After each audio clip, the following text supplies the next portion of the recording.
Welcome to exam revision. तो दोस्तों, जैसा कि आप लोगों को पता है, हम अपने चैनल पर डिस्कस कर रहे हैं जो हमें महत्वपूर्ण क्वेश्चन हैं उनकी सीरीज़। तो देखिए, फिर से आपको कहूँगा ज़ोर देकर कि जो ये सीरीज़ है ये आपकी परीक्षा के लिए बेहद ज़्यादा महत्वपूर्ण है। चाहे आप लोग बात करें पीजीटी के लिए या फिर एलटी कमीशन के लिए या फिर एलटी टेट के लिए, सभी के लिए मोस्ट इम्पॉर्टेंट होने वाली है। तो ध्यान से इस सीरीज़ को देखिएगा। जैसा कि आप लोगों को पता अभी आपका पेपर आने वाला है, ठीक है ना? तो शांति से इनको देखने हैं। ये प्रश्न आपको परीक्षा में डायरेक्ट या इनडायरेक्ट देखने के लिए मिलेंगे ही मिलेंगे। तो ध्यान से देखना। क्यों? क्योंकि जो ये प्रश्न पत्र है, ये जो हाल ही में पीजीटी की परीक्षा हुई थी, इससे पहले जो भी होने वाली है हमारी 17 अप्रैल, इससे पहले जो हमारा पीजीटी का एग्ज़ाम हुआ था, उसका ये प्रश्न पत्र है।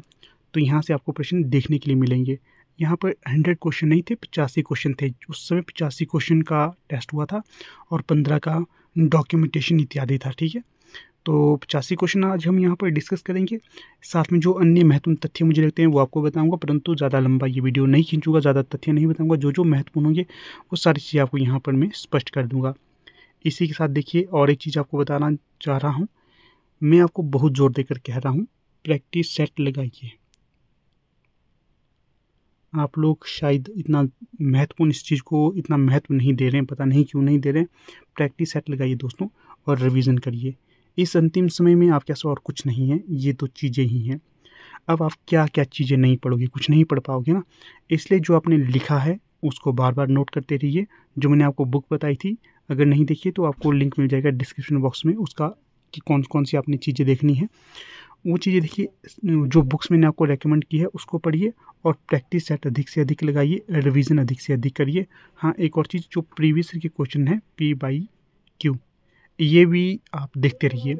अगर ये तीनों चीज़ें आपके पास नहीं हैं, आप हमें बेझिझक व्हाट्सएप करिए और ये चीज़ें बोलिए कि ये नहीं है, आप इन्हें परचेज़ कर सकते हो। प्रैक्टिस सेट भी ले सकते हो, जैसा कि आपको बताया, हमारे जो प्रैक्टिस सेट है उत्तम श्रेणी के हैं और बहुत अच्छे लेवल के हैं। आप इन्हें परचेज़ करके इनकी प्रैक्टिस कर सकते हो। महत्वपूर्ण नोट्स भी आपके लिए अवेलेबल करवाए गए हैं और एचपी पीजीटी हिंदी के लिए जो प्रीवियस ईयर के क्वेश्चन थे वो भी आपको अवेलेबल करवाए गए हैं विद उत्तर। तो आप इन्हें भी ले सकते हो और अपनी अंतिम समय में इन चीज़ों का लाभ उठा सकते हो। यही आपका बेड़ा पार लगा सकते हैं और कुछ नहीं। और जो चीज़ें हैं वो मन शांत रख के स्टडी करते रहिए। कोई डाउट हो तो आप हमें व्हाट्सएप कर सकते हो। कन्फ्यूज़ नहीं होना है आप लोगों ने, ठीक है? जो मैं चीज़ें कह रहा हूँ आपको समझ आ रही है ना कि नहीं आ रही है? अवश्य कमेंट करना आप लोग। बाकी अगर अभी तक आप हमारे टेलीग्राम, फेसबुक, व्हाट्सएप ग्रुप के साथ नहीं जुड़े हैं तो उनके लिंक भी आपको डिस्क्रिप्शन बॉक्स में दे दिए गए हैं। उनके साथ भी आप जुड़ सकते हो और अपनी तैयारी को अच्छे से सुदृढ़ कर सकते हो। प्रैक्टिस करिएगा, ज़्यादा से ज़्यादा प्रैक्टिस सेट लगाते रहिए, अधिक से अधिक प्रैक्टिस सेट, ठीक है? तो चलिए शुरू करते हैं अब आपकी आज के लेक्चर को। अच्छा, यह है आधुनिक काल की किस काव्यधारा में रहस्यवाद की भावना पाई जाती है? तो यहाँ पर जो सही विकल्प हो जाएगा विकल्प सी, जो छायावाद है, इसमें रहस्यवाद की भावना पाई जाती है, ठीक है? और ये प्रश्न देखिएगा पीजीटी 2002 परीक्षा में पूछा गया है, इसलिए आपकी आगामी परीक्षा के लिए भी ये महत्वपूर्ण हो जाता है। फिर अगला प्रश्न पूछा गया है 2, किस कवि की रचनाओं में छायावाद का पूर्वाभास मिलता है? तो 4 विकल्प आपके समक्ष दिए गए हैं, इनमें जो सही हो जाएगा तो ये हो जाएगा विकल्प सी, जो मुकुटधर पांडे है, इनकी रचनाओं में छायावाद का पूर्वाभास मिलता है। आगे पढ़ने से पहले आपको बता देता हूँ, अगर अभी तक आप हमारे जो पीजीटी हिंदी और एलटी कमीशन के लिए कोर्स लॉन्च करे गए हैं उनमें एनरोल नहीं हुए हैं तो जल्द से जल्द आप उनमें एनरोल होइएगा। जनवरी के शुरुआती हफ्ते में आपके लिए वहाँ पर क्लासेस शुरू कर दी जाएंगी, ठीक है? तो जल्द एनरोल हो जाइएगा। वहाँ पर शुरू के जो कैंडिडेट रहते हैं उनके लिए वहाँ पर फीस में काफ़ी ज़्यादा छूट रहेगी, ठीक है? तो चलिए शुरू करते हैं वीडियो को। अगला जो प्रश्न है, छायावाद की मूल चेतना किस शब्द समूह से अधिक व्यक्त होती है? तो जो यहाँ पर सही विकल्प हो जाएगा तो ये हो जाएगा प्रकृति का मानवीकरण, ठीक है? ये सही विकल्प हो जाएगा यहाँ। अगला प्रश्न देखिएगा, ये जो प्रश्न है नेट जून 2002 और 1996 में पूछा गया है, ठीक है? अगला प्रश्न देखिएगा क्या पूछा गया है इसमें, इस करुणा कलित हृदय में अब बिकल रागनी बजती है, क्यों हाहाकार स्वरों में वेदना असीम गरजती है। इन पंक्तियों के रचनाकार कौन होंगे? तो जो सही विकल्प यहाँ पर हो जाएगा तो ये हो जाएगा विकल्प सी, जयशंकर प्रसाद की ये पंक्तियाँ हो जाएंगी। अगर पूछा जाएगा कि किस रचना से ये पंक्तियाँ ली गई हैं, तो ये आंसू नामक जो इनकी कृति है वहाँ से ये पंक्तियाँ ली गई हैं। जो जयशंकर प्रसाद है इन्हें छायावाद का प्रवर्तक भी स्वीकार किया जाता है। जो विकल्प में दिए गए हैं ये चारों की चारों कवि छायावाद से संबंधित होंगे। फिर अगला प्रश्न है 5, राष्ट्रीय सांस्कृतिक धारा की कृति त्रिधारा और मुकुल के रचयिता कौन होंगे? तो ये दोनों ही रचनाएं यहाँ पर आपकी सुभद्रा कुमारी चौहान की हो जाएंगी, तो सी सही विकल्प हो जाएगा यहाँ पर।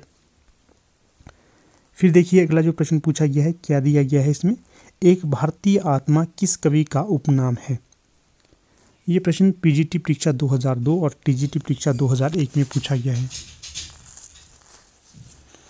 तो जो सही विकल्प यहाँ पर हो जाएगा, जो माखनलाल चतुर्वेदी है इन्हें एक भारतीय आत्मा भी कहा जाता है। और किसने कहा था इन्हें? ये महात्मा गांधी के द्वारा कहा गया था। फिर अगला प्रश्न देखिएगा 7, वह मादकता ही क्या जिसमें बाकी रह जाए जग का भय, काव्य पंक्तियों के रचनाकार कौन होंगे? कितनी सुंदर पंक्ति है ये देखिएगा, वह मादकता ही क्या जिसमें बाकी रह जाए जग का भय। किसकी पंक्तियाँ हो जाएंगी ये? तो ये हो जाएंगी हरिवंश राय बच्चन जी की पंक्तियाँ। फिर अगला प्रश्न देखिएगा क्या पूछा गया है 8, हम दीवानों की क्या हस्ती है आज यहाँ कल वहाँ चलें, पंक्ति किसकी होगी ये? तो ये हो जाएगी भगवती चरण वर्मा की। ठीक है, सी सही विकल्प यहाँ पर हो जाएगा।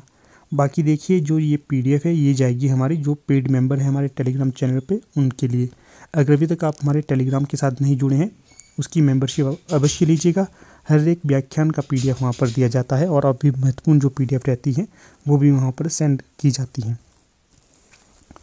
तो चलिए अगला प्रश्न देखिएगा 9, प्रगतिशील लेखक संघ की प्रथम अध्यक्षता किसने की थी? तो ये की गई थी प्रेमचंद के द्वारा, तो सी सही विकल्प यहाँ हो जाएगा।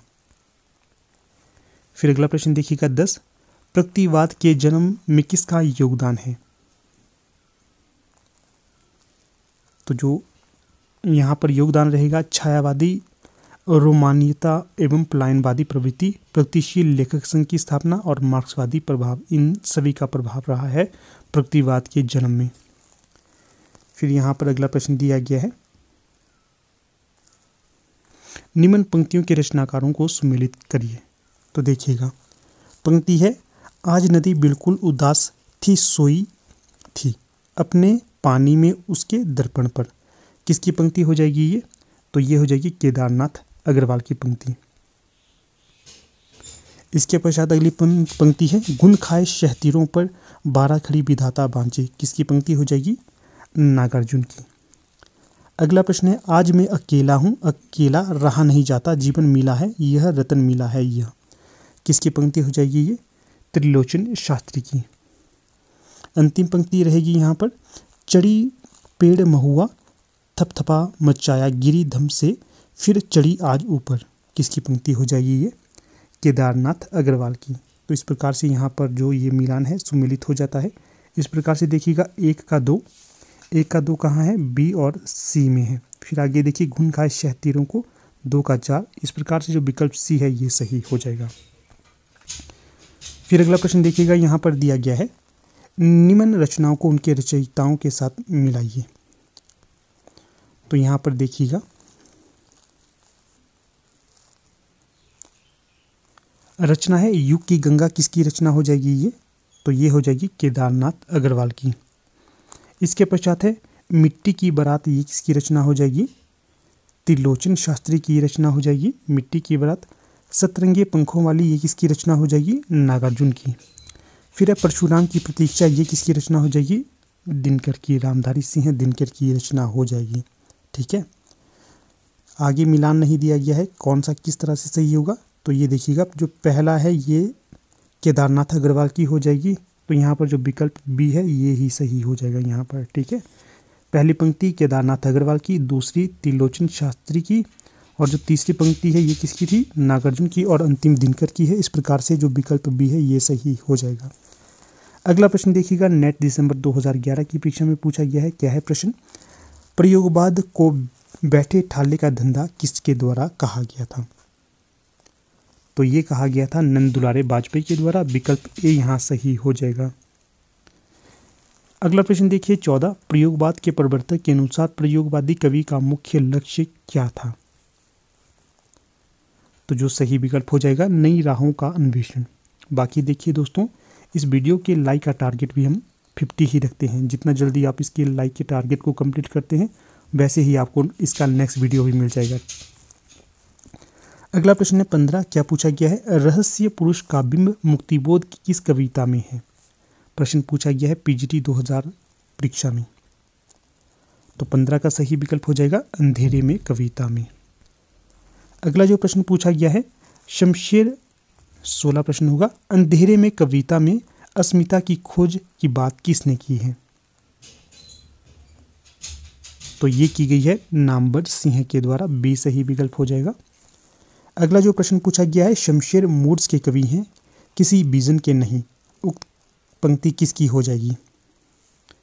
तो ये हो जाएगी मलयज की। विकल्प ए सही हो जाएगा।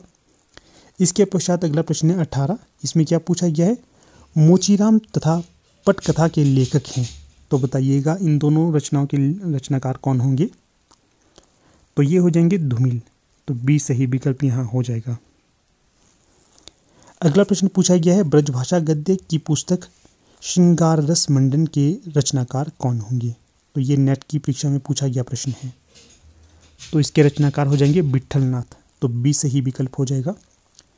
अगला जो प्रश्न पूछा गया है 20 क्या पूछा गया है इसमें? और रोड़ाकृत गद्य की रचना कौन सी है? तो जो रोड़ाकृत गद्य की रचना हो जाएगी तो ये हो जाएगी राउल बेल। तो विकल्प ए यहाँ सही हो जाएगा। अगला प्रश्न फिर से सुमेलित करने वाला है, तो चलिए सुमेलित कर लेते हैं। क्या पूछा गया है? जो भारतेंदु की रचना कौन सी हो जाएगी? तो जो भारत दुर्दशा है ये भारतेंदु हरिश्चंद्र की रचना हो जाएगी। फिर जो राधाचरण गोस्वामी की रचना हो जाएगी यहाँ पर अमर सिंह राठौर। और लाला श्रीनिवास दास की रचना कौन सी हो जाएगी? तप्ता समरण। और जो शिवनंदन सहाय की रचना सुदामा हो जाएगी। फिर देखिएगा जो सही मिलान यहाँ पर हो जाएगा विकल्प बी, भारत दुर्दशा पहले आएगी भारतेंदु हरिश्चंद्र की, फिर अमर सिंह राठौर रचना हो जाएगी यहाँ पर राधाचरण गोस्वामी की, और जो लाला श्रीनिवास दास की रचना हो जाएगी तप्ता समरण, और अंतिम रचना है जो सुदामा ये शिवनंदन सहाय की रचना हो जाएगी। अगला प्रश्न पूछा गया है 22, अमृतलाल नागर ने सूरदास के जीवन पर आधारित खंजन नयन उपन्यास के अतिरिक्त कौन से नाटक की रचना की है? तो सही विकल्प जो यहाँ पर होगा तो ये हो जाएगा विकल्प सी, चढ़त ना दूजो रंग। तो सी सही विकल्प हो जाएगा। फिर देखिएगा सूर्यमुख अगर पूछी जाती है किसकी रचना हो जाएगी? तो ये लक्ष्मी नारायण लाल की हो जाएगी। और जो काजल की कोठरी है ये किसकी रचना हो जाएगी? देवकीनंदन खत्री की। और जो राम रची राखा ये तुलसीदास की रचना हो जाएगी। अगला प्रश्न देखिए, बाज़ारे हुस्न का हिंदी रूपांतरण क्या होगा? गोदान, बाज़ारे हुस्न, सेवा सदन, रंगभूमि, कायाकल्प, गवन ये सारी रचनाएं हो जाएंगी मुंशी प्रेमचंद्र की उपन्यास माने जाते हैं। तो प्रश्न के अनुसार जो सही उत्तर हो जाएगा विकल्प ए, सेवा सदन। अगला जो प्रश्न पूछा गया है 24, क्या पूछा गया है इसमें? प्रेमचंद का एक सशक्त उपन्यास गोदान है, तो बताना है क्या इसका आधार रहेगा? तो यह सामाजिक उपन्यास माना जाता है गोदान, ठीक है। अगला प्रश्न है 25, हजारी प्रसाद द्विवेदी ने किस उपन्यास में लोरिक चंदा की कथा को वृक्षकटिकम की कथा से जोड़ा है? तो यहाँ पर जो सही विकल्प हो जाएगा पुनर्नवा, ये हजारी प्रसाद द्विवेदी का उपन्यास होगा, ठीक है। बाकी देखिएगा नामदास का पोथा, बाणभट्ट की आत्मकथा, चारुचंद्र लेख यह भी इन्हीं के उपन्यास हो जाएंगे। फिर अगला प्रश्न पूछा गया है चीवर उपन्यास के लेखक कौन होंगे? तो ये हो जाएंगे रांगे राघव। अगला प्रश्न पूछा गया है 27, चाक उपन्यास की लेखिका हैं, बताइएगा इसके लेखिका कौन हो जाएंगी चाक उपन्यास की? पहले तो ध्यान रखना है कि जो चाक है यह उपन्यास विधा की रचना है और इसकी रचना हो जाएंगी यहाँ पर मैत्रेयी पुष्पा, बी सही विकल्प हो जाएगा। अगला प्रश्न देखिएगा 28, नौकर की कमीज जो उपन्यास है इसके लेखक कौन होंगे? 4 विकल्प आपके समक्ष दिए गए हैं, इनमें जो सही हो जाएगा तो वो हो जाएगा विकल्प डी, विनोद कुमार शुक्ल। अगला प्रश्न देखिएगा 29, इसमें क्या पूछा गया है? सबसे बड़ा सिपाहिया उपन्यास के लेखक कौन होंगे या उपन्यासकार कौन होंगे? बड़ा अच्छा उपन्यास है ये भी। तो इसका जो सही विकल्प हो जाएगा वीरेंद्र जैन। फिर अगला प्रश्न देखिएगा 30, प्रसिद्ध कहानी दुखवा में कासो कहूँ मोर सजनी, इसके लेखक कौन हो जाएंगे? तो ये हो जाएंगे चतुर्सेन शास्त्री, विकल्प ए यहाँ सही हो जाएगा। अगला प्रश्न है 31, इसमें क्या पूछा गया है? हिंदी की प्रथम कहानी इंदुमती सर्वप्रथम किस वर्ष और किस पत्रिका में प्रकाशित हुई थी? तो ये हुई थी 1900 ईस्वी में और सरस्वती पत्रिका में। देखिएगा 1903 से लेकर 1920 तक इस पत्रिका के संपादक कौन रहे हैं? तो इसका उत्तर आप मुझे अवश्य बताइएगा, पता चलेगा कि आपकी तैयारी कैसी हो रही है इस प्रश्न के उत्तर देने के पश्चात। अगला जो प्रश्न है 32, गोविंद मिश्र के कहानी संग्रह का नाम बताइए। यहाँ पर देखिएगा उपयुक्त सभी इनकी कहानी संग्रह हो जाएंगे। ने पुराने माँ बाप, रगड़ खाती आत्माएं, पगला बाबा। अगला जो प्रश्न यहाँ पर बन रहा है आपसे, सदी का सबसे बड़ा आदमी लिखने वाले कहानीकार कौन हो जाएंगे? तो जो कहानी है सदी का सबसे बड़ा आदमी, इसके कहानीकार हो जाएंगे काशीनाथ सिंह। अगला प्रश्न है 34, बुझत श्याम कौन तू गोरी, इसके रचनाकार कौन हो जाएंगे? तो ये हो जाएंगे राम अवध शास्त्री। दोस्तों जो प्रश्न मैं पहले पढ़ता हूँ उसका उत्तर आप पहले ही लगा दीजिएगा, ठीक है? कोई कॉपी पेन लीजिएगा, वहाँ पर आप उत्तर भी लगाते रहिएगा कि इस प्रश्न का क्या उत्तर होगा। फिर अगला प्रश्न है मिठुआ, जो ये मिठुआ है, मिठुआ, इसके रचनाकार कौन हो जाएंगे? तो ये होंगे आपके विकल्प ए, अष्टभुजा प्रसाद शुक्ल। अगला प्रश्न है 36, डॉक्टर नामवर सिंह की पुस्तक दूसरी परंपरा की खोज किस पर केंद्रित होगी? तो यहाँ पर जो सही विकल्प हो जाएगा विकल्प डी, हजारी प्रसाद द्विवेदी पर।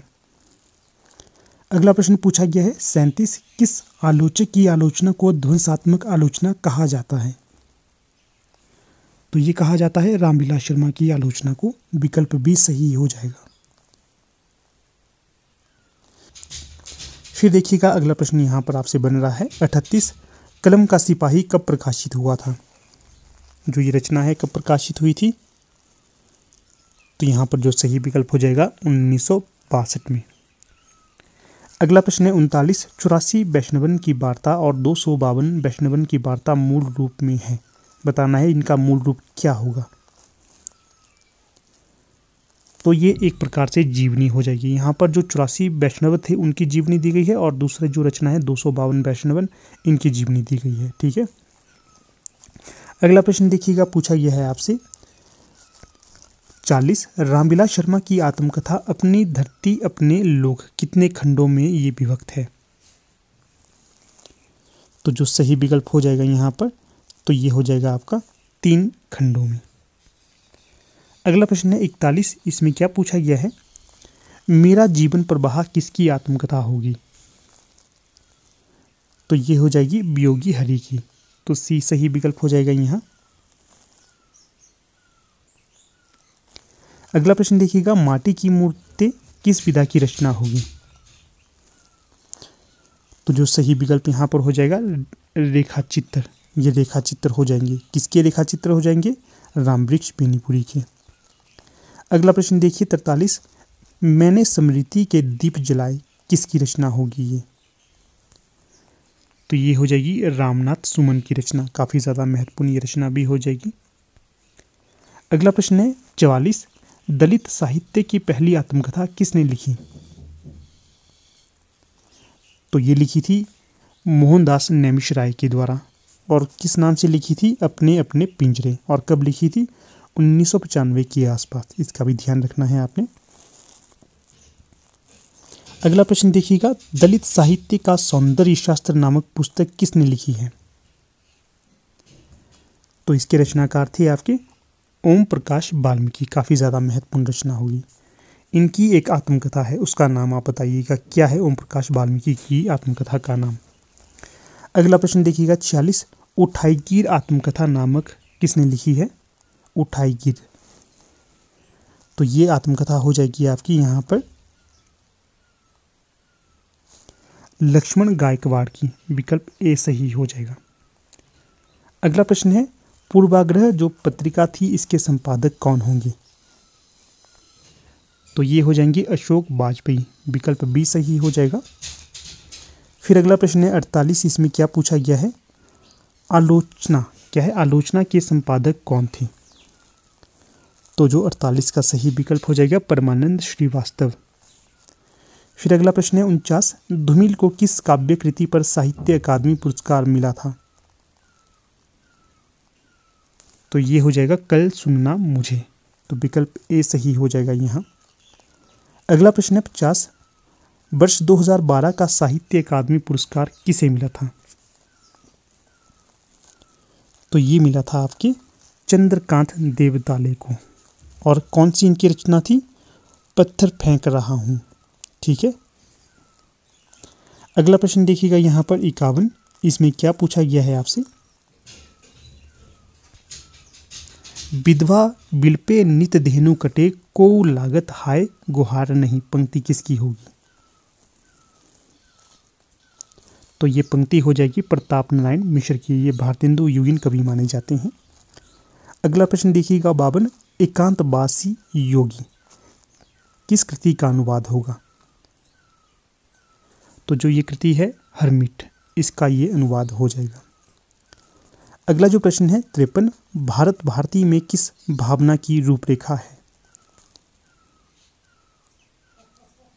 तो यहाँ पर जो भारत भारती में भावना रहेगी तो ये राष्ट्रीय भावना रहेगी, तो विकल्प बी यहाँ सही हो जाएगा। ठीक है ना।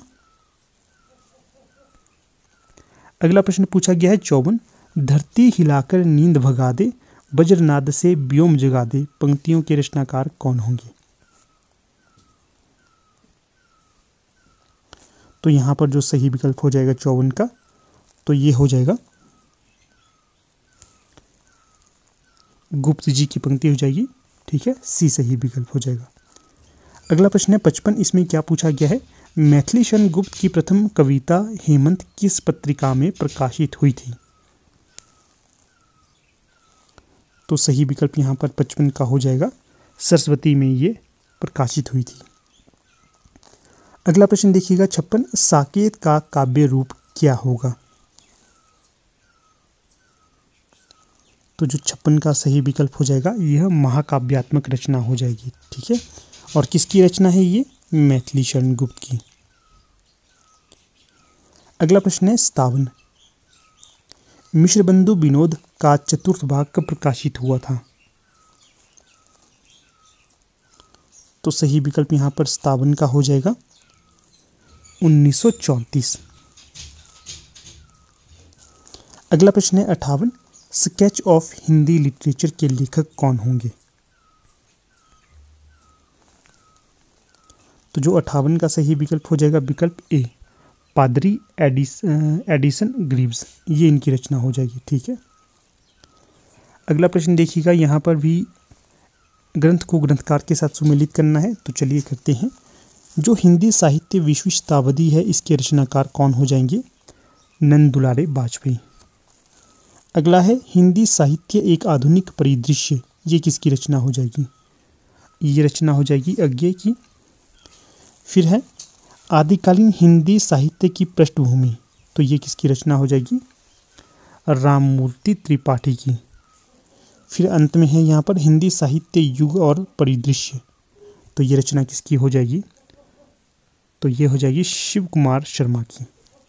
इस प्रकार से जो यहाँ पर सुमेलित हो जाएगा तो ये हो जाएगा विकल्प बी, ए का 4, बी का 3, सी का जो 2 हो जाएगा और डी का 1। फिर अगला प्रश्न देखिएगा 60, सिद्ध साहित्य के विषय में कौन सा कथन सत्य नहीं है? तो जो सही विकल्प यहाँ पर हो जाएगा, सिद्ध साहित्य का प्रणयन पिंगल भाषा में हुआ है। बाकी जो सही होंगे सिद्ध साहित्य से संबंधित सिद्ध साहित्य का झुकाव सहज साधना की ओर है, बिल्कुल सही है। सिद्ध साहित्य के प्रथम कवि सरहप्पा हैं, बिल्कुल सही है। सिद्ध साहित्य की रचना चर्यापदों तथा दोहों में हुई है, ये भी सही है। अगला देखिएगा 61, संदेश रासक के रचनाकार नहीं पूछा गया है, रचना की विधा पूछी है। जो संदेश रासक है इसकी विधा क्या होगी? तो जो सही विकल्प हो जाएगा यहाँ पर, तो ये खंड काव्य हो जाएगा, ठीक है। अगर पूछा जाए किसकी रचना हो जाएगी, अब्दुल रहमान की रचना हो जाएगी, इसका भी ध्यान रखिएगा। अगला प्रश्न पूछा गया है 62, उस समय जैसे गाथा में क्या है, उस समय जैसे गाथा से प्राकृत का बोध होता था, वैसे ही दोहा कहने से अपभ्रंश या प्रचलित काव्य भाषा पद्य समझा जाता था। कथन किसका होगा? ये काफ़ी ज़्यादा महत्वपूर्ण कथन रहेगा, आचार्य रामचंद्र शुक्ल का कथन हो जाएगा।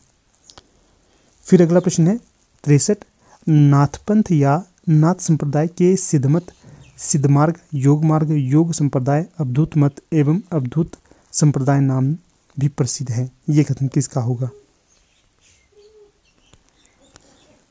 तो जहाँ तक मुझे लगता है इसका सही विकल्प होना चाहिए आचार्य हजारी प्रसाद द्विवेदी, ठीक है। थोड़ा सा डाउट मुझे इस प्रश्न पे लग रहा है, एक बार आप भी अवश्य देखिएगा इस प्रश्न को, बाकी मैं कमेंट बॉक्स में इसका सही उत्तर बता दूंगा। अभी थोड़ा सा मुझे संदेह हो रहा है इस पे। अगला प्रश्न देखिएगा 64, ग्रियर्सन के अनुसार आदि काल की अवधि क्या है? तो जो सही विकल्प यहाँ पर हो जाएगा, तो ये हो जाएगा विकल्प सी। ग्रियर्सन के अनुसार जो आदिकाल की अवधि थी 700 ईस्वी से लेकर 1400 ईस्वी तक।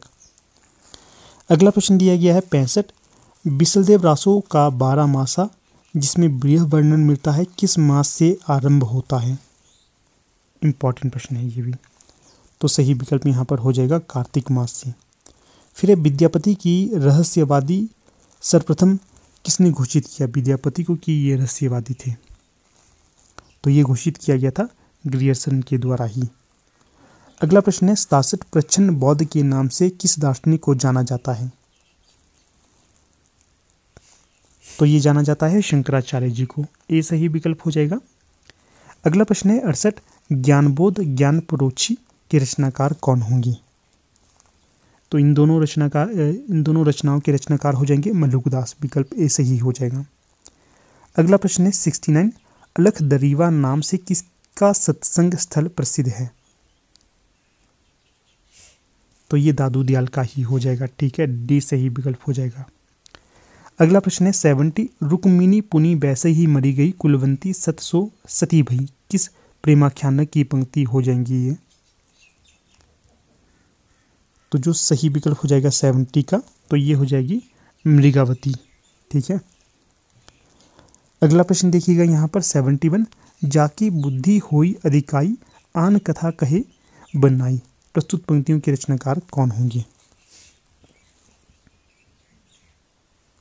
तो यहाँ पर जो सही विकल्प हो जाएगा 71 का, तो ये हो जाएंगे उस्मान की पंक्ति हो जाएगी ये, ठीक है। अगला प्रश्न देखिएगा 72, कहा करूं बैकुंठी जाए जहां नहीं नंद जहां ना जसोदा, नहीं जहां गोपी ग्वाल ना गाय, पंक्ति किस कृष्ण भक्त कवि की हो जाएंगी? तो प्रस्तुत पंक्तियां हो जाएंगी परमानंद दास की, काफ़ी ज़्यादा महत्वपूर्ण पंक्तियां रहती हैं, इनको आप ध्यान से नोट करिएगा। अगला प्रश्न है 73, इसमें क्या पूछा गया है? जब ते प्रीति श्याम ते कीनी पंक्ति किसकी होगी? तो ये पंक्ति भी हो जाएगी यहाँ पर परमानंद दास जी की। देखिएगा दोस्तों, मुझे पूर्ण आशा है कि जो ये प्रश्न है आपके लिए काफ़ी ज़्यादा लाभदायक होंगे और आपके द्वारा जो ये प्रश्न नोट भी किए जा रहे होंगे। हम 10,000 प्रश्नों को डिस्कस करेंगे आपके साथ। 10,000 प्रश्न कम नहीं होते हैं, बहुत ज़्यादा होते हैं, बहुत ज़्यादा। तो अगर आप इनको नोट करते रहेंगे तो भविष्य में आपके लिए प्रदान साबित होंगे, ठीक है। तो इस चैनल के माध्यम से जो जो आपको करवाया जाता है उसके लिए आपने एक अलग से कॉपी लगानी है ताकि आप भविष्य में इनको रिवाइज भी कर सकें। तो अगला प्रश्न देखिएगा 74, क्या पूछा गया है? निम्बार्काचार्य का वास्तविक नाम क्या था? तो ये हो जाएगा नियमानंद, विकल्प बी यहाँ सही हो जाएगा। अगला जो प्रश्न पूछा गया है 75, मो मन गिरिधर छवि पे अटकियों किस कवि की काव्य पंक्तियां हैं ये? तो ये हो जाएंगी कृष्ण दास की काव्य पंक्ति, अगला प्रश्न है 76, सूरदास की कौन सी कृति नायिका भेद एवं अलंकार विवेचन से संबंधित होंगी? तो यहाँ पर जो सही विकल्प हो जाएगा साहित्य लहरी। और जो सूरसागर है ये भी इनकी काफ़ी ज़्यादा महत्वपूर्ण रचना मानी जाती है। इसी प्रकार से सूरसरावली भी। जो सूरदास है इन्हें वात्सल्य सम्राट भी माना जाता है, इसका भी ध्यान रखना है। अगला प्रश्न देखिएगा 77, क्या पूछा गया है, थोड़ा सा जूम कर लेते हैं। ये देखिए हो गया जूम। अगला प्रश्न देखिए 77, देखन जो पाऊँ तो पठाऊँ, जमलोक हाथ दूजो ना लगाऊँ, बार कर को। पंक्तियाँ किस कवि की होंगी? तो जो 77 है इसके रचनाकार हो जाएंगे हरिदेव राम। अगला प्रश्न देखिएगा 78, तुलसीदास का वह कौन सा ग्रंथ है जिसमें ज्योतिष का वर्णन भी मिलता है? तो सही विकल्प यहाँ पर हो जाएगा रामाज्ञ प्रश्नावली। और दोस्तों आप अवश्य कमेंट करिएगा कि आपको जो ये प्रश्न है कैसे लग रहे हैं, अच्छे लग रहे हैं या नहीं, क्या हमें ये कंटिन्यू रखनी चाहिए सीरीज या नहीं, इसके बारे में भी आप अवश्य बताइएगा। आपके रुझान जानने भी जरूरी होते हैं हमारे लिए। अगला प्रश्न देखिएगा 79, भूषण का लक्षण ग्रंथ कौन सा है? तो ये हो जाएगा शिवराज भूषण, विकल्प ए सही हो जाएगा यहाँ। अगला प्रश्न देखिएगा 80, इसमें क्या पूछा गया है, श्रृंगार सप्तशती नाम से बिहारी के दोहों का संस्कृत भाषा में अनुवाद किसने किया था? तो ये किया गया था पंडित परमानंद जी के द्वारा। जो श्रृंगार सप्तशती के नाम से बिहारी के दोहों का संस्कृत में अनुवाद किया गया था पंडित परमानंद के द्वारा। अगला जो प्रश्न पूछा गया है 81, क्या पूछा गया है इसमें, मेवाती किस उपभाषा वर्ग की बोली है? तो जो सही विकल्प यहाँ पर हो जाएगा विकल्प बी राजस्थानी हिंदी। अगला प्रश्न देखिएगा 82, किस विद्वान ने देवनागरी लिपि के स्थान पर रोमन लिपि स्वीकार करने का सुझाव दिया था? तो 82 का जो सही विकल्प हो जाएगा सुनीति कुमार चटर्जी। अगला प्रश्न देखिएगा 83, उत्तर प्रदेश सरकार द्वारा गठित लिपि सुधार परिषद की 29 नवंबर 1953 को हुई बैठक की अध्यक्षता किसने की थी? तो जो 83 का सही विकल्प हो जाएगा तत्कालीन उपराष्ट्रपति डॉक्टर सर्वपल्ली राधाकृष्णन के द्वारा। अगला प्रश्न है 84, खड़ी बोली को कौरवी नाम किस विद्वान ने दिया था? 84 का जो सही विकल्प हो जाएगा राहुल सांकृत्यायन के द्वारा ये नाम दिया गया था खड़ी बोली को।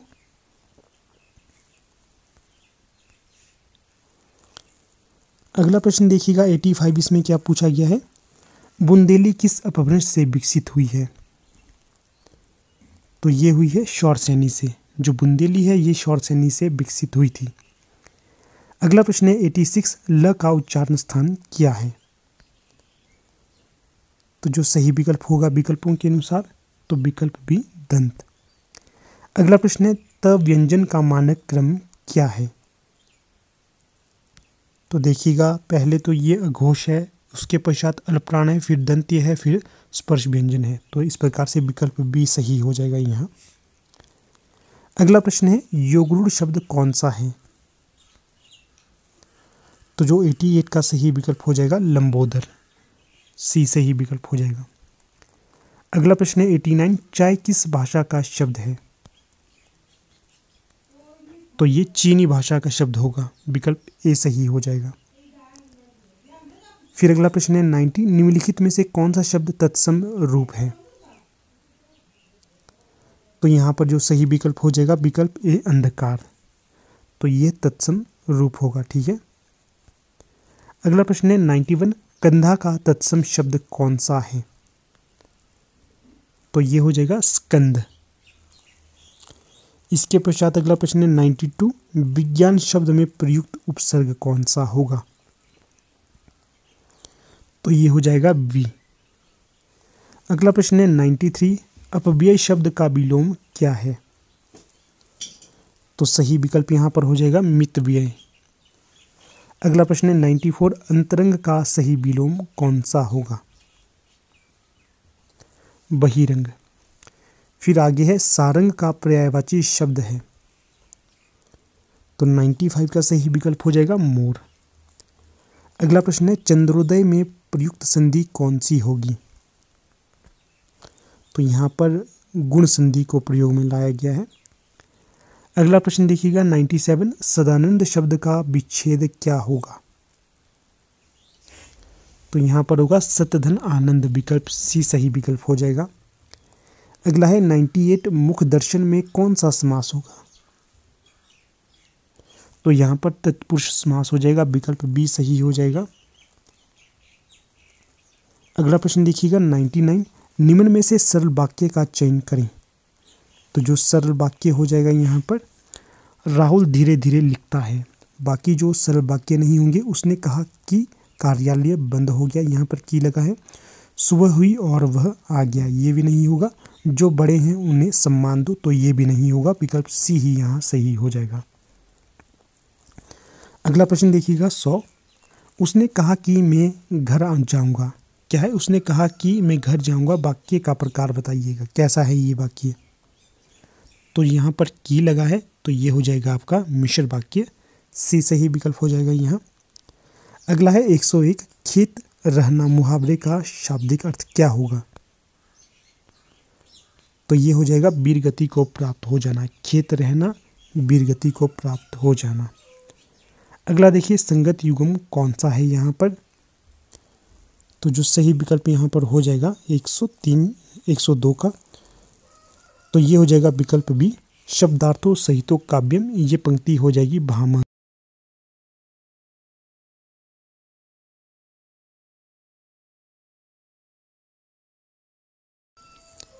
फिर देखिए अगला प्रश्न है 103, इसमें क्या पूछा गया है? पूछा गया है निम्नलिखित ग्रंथों को रचनाकार के साथ सुमेलित करिए। तो चलिए कर लेते हैं। वक्रोक्ति जीवितम किसकी रचना हो जाएगी? कुंतक की। फिर जो 10 रूपक है ये किसकी रचना हो जाएगी? धनंजय की। उज्ज्वल नीलमणि ये किसकी रचना हो जाएगी? रूप गोस्वामी की। और फिर जो अंत में है अलंकार सर्वस्व, ये किसकी रचना हो जाएगी? ये रुय्यक की रचना हो जाएगी। इस प्रकार से देखिएगा जो सही विकल्प हो जाएगा विकल्प सी, ए का 3, बी का 4, सी का 1, डी का 2। अगला प्रश्न है 104, खेलन सीखिए अली भले, चतुर अहिरी मार, कानन चारी नैन मृग, नागर नरनु शिकार। तो यहाँ पर कौन सा रस होगा?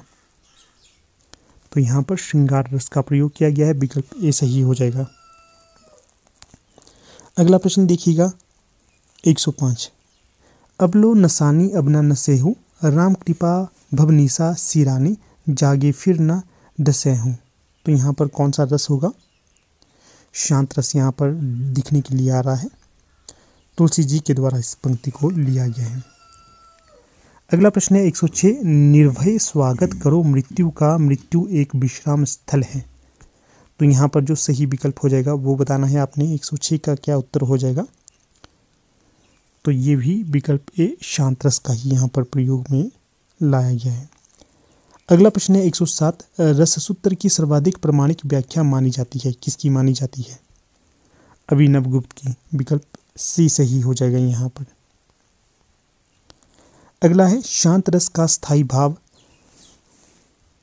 तन्मयवाद को मानने वाले आचार्य कौन है? तो ये हो जाएगा यहाँ पर 108 का सही विकल्प अभिनव गुप्त। काफ़ी ज़्यादा अच्छा प्रश्न है ये, इसको भी ध्यान रखना आपने। अगला प्रश्न देखिएगा 109, रस निष्पत्ति की प्रक्रिया में साधारणीकरण की परिकल्पना करने वाले प्रथम आचार्य हैं। तो ये हो जाएंगे भट्टनायक, विकल्प डी सही विकल्प यहाँ हो जाएगा। अगला जो प्रश्न है 110, चंपक हरला क्या है? चंपक हरवा गर मिली, अधिक सुहाय, जानी परे सियहिरे जब कुंभिलाए। तो इसका सही विकल्प हो जाएगा उन्मिलित, विकल्प बी सही हो जाएगा यहाँ। अगला है 111, जिय बिनु देह नदी बिनु बारी, तैसे ही नाथ पुरुष बिनु नारी। तो यहाँ पर जो सही विकल्प हो जाएगा 111 का विनोक्ति। अगला प्रश्न देखिएगा, रचनाकार को रचना के साथ सुमेलित करना है। तो यहाँ पर देखिएगा जो रचना और रचनाकार के साथ सुमेलित होगा जो माघ की रचना हो जाएगी शिशुपाल वध। फिर जो भास की रचना हो जाएगी स्वप्नवास दत्तम। क्या है ये? स्वप्नवास वदत्तम। इस प्रकार से कुछ प्रोनाउंस थोड़ा अलग हो जाता है। भास की रचना हो जाएगी। जो भारवी की रचना हो जाएगी किरात अर्जुनियम। तो जो विकल्प ए है यहाँ पर ये सही हो जाएगा। फिर जो भारवी की रचना हो जाएगी उत्तर रामचरितम। तो इस प्रकार से देखिएगा, ए का सही विकल्प 3 हो जाएगा, बी का सही विकल्प 4 हो जाएगा। इस प्रकार से विकल्प बी है ये सही हो जाएगा यहाँ पर। ठीक है, अगला प्रश्न यहाँ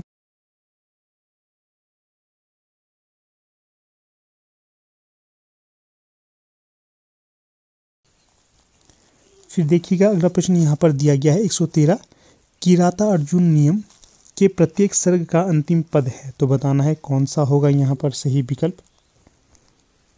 तो सही विकल्प हो जाएगा यहाँ पर विकल्प ए लक्ष्मी। फिर अगला प्रश्न देखिएगा 114 बामा कुल साध्यम में बामह शब्द का अभिप्राय क्या है। तो ये हो जाएगा विकल्प भी विपरीत आचरण करने वाली स्त्री। बामह कुल साध्याय में बामा का शब्द, जो बामा शब्द है इसका अभिप्राय हो जाएगा विपरीत आचरण करने वाली स्त्री। फिर अगला प्रश्न देख लेते हैं उत्तर रामचरितम का प्रधान रस कौन सा होगा। तो यहाँ पर जो सही विकल्प हो जाएगा करुण रस यहाँ पर प्रधान होगा। फिर अगला प्रश्न है नाट्य शास्त्र के प्रेरणता कौन थे। अच्छा प्रश्न है ये वाला भी। भरत मुनि।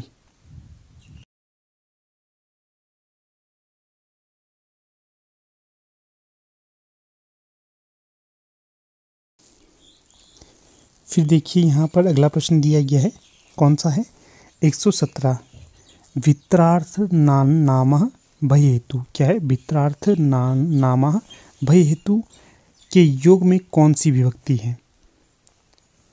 तो यहाँ पर जो 117 का सही विकल्प हो जाएगा तो ये हो जाएगा आपका विकल्प ए पंचमी। अगला प्रश्न देखिए 118 ग्रामम परितः में कौन सी विभक्ति है। तो जो 118 का सही विकल्प हो जाएगा विकल्प सी द्वितीय। अगर आप लोग KVS NVS इत्यादि की तैयारी कर रहे हैं तो वहाँ पर इस प्रकार के संस्कृत के प्रश्न भी पूछे जाते हैं, इसलिए इस प्रकार के प्रश्न आज आपके लिए लाया हूँ। अगला प्रश्न देखिएगा 119 ग्रामम निकषा नदी अस्ति में विभक्ति बताइएगा। तो 119 का सही विकल्प यहाँ पर हो जाएगा द्वितीय विभक्ति यहाँ पर प्रयोग में लाई गई है। फिर आगे है 120 जगत शब्द के चतुर्थी एकवचन का रूप है। तो 120 का सही विकल्प हो जाएगा जगते। विकल्प ए यहाँ सही हो जाएगा। फिर जो आगे का प्रश्न है इसमें देखिएगा सही मिलान का चयन करना है। तो जो धर्मवीर भारती है ये किसकी रचना हो जाएगी। धर्मवीर भारती की रचना कौन सी होगी। अंधायुग। नरेश मेहता की रचना कौन सी हो जाएगी। बन पांखी सुनो। और जो अज्ञे की रचना कौन सी हो जाएगी। इत्यलम। और जो गिरिजा कुमार माथुर की रचना कौन सी हो जाएगी। मंजीर। इस प्रकार से देखिएगा जो सही विकल्प यहाँ पर आएगा विकल्प बी अंधायुग सबसे पहले आएगी। धर्मवीर भारती की रचना बन पांखी सुनो ये हो जाएगी नरेश मेहता की रचना। और जो इत्यलम अज्ञे की रचना हो जाएगी और गिरिजा कुमार माथुर की रचना हो जाएगी मंजीर। अगला प्रश्न देखिएगा 122 नाव के पाम और हिमदंश किसकी काव्य कृतियाँ हैं। तो ये दोनों ही रचना हो जाएंगी जगदीश गुप्त की। अगला प्रश्न है 123 हिंदी कोविद रत्नमाला के रचनाकार कौन होंगे। तो ये हो जाएंगे श्याम सुंदर दास। विकल्प बी यहाँ पर सही हो जाएगा। फिर अगला प्रश्न देख लेते हैं। यहाँ पर असंगत का चयन यहाँ पर करना है। तो चलिए देख लेते हैं कौन सा असंगत हो जाएगा। पहला है कृष्ण बिहारी मिश्र की रचना हो जाएगा बेहिया का जंगल। तो ये तो यहाँ पर सही हो जाएगा। ठीक है। फिर दूसरी है डॉक्टर देवराज इनका प्राक्षिक है। तो ये गलत हो जाएगा। विकल्प बी यहाँ पर असंगत हो जाएगा, संगत नहीं होगा। बाकी रमेश कुंतल मेघ की रचना हो जाएगी साक्षी और सौंदर्य। और जो रमेश चंद्र शाह की रचना हो जाएगी बागर्थ। अगला और अंतिम प्रश्न है आज का 125। किस विद्वान ने देवनागरी लिपि के स्थान पर रोमन लिपि स्वीकार करने का सुझाव दिया था? तो ये दिया था विकल्प सी, सुनीति कुमार चटर्जी के द्वारा। तो देखिए दोस्तों, इस प्रकार से आज की इस वीडियो में हमने 125 प्रश्नों को डिस्कस करा। देखने के लिए ये 125 थे, यहाँ पर आपको और भी तथ्य बताए गए थे। अगर आपने ढंग से सभी को नोट किया होगा, ढंग से सभी को पढ़ा होगा, तो भविष्य में आपके लिए महत्वपूर्ण साबित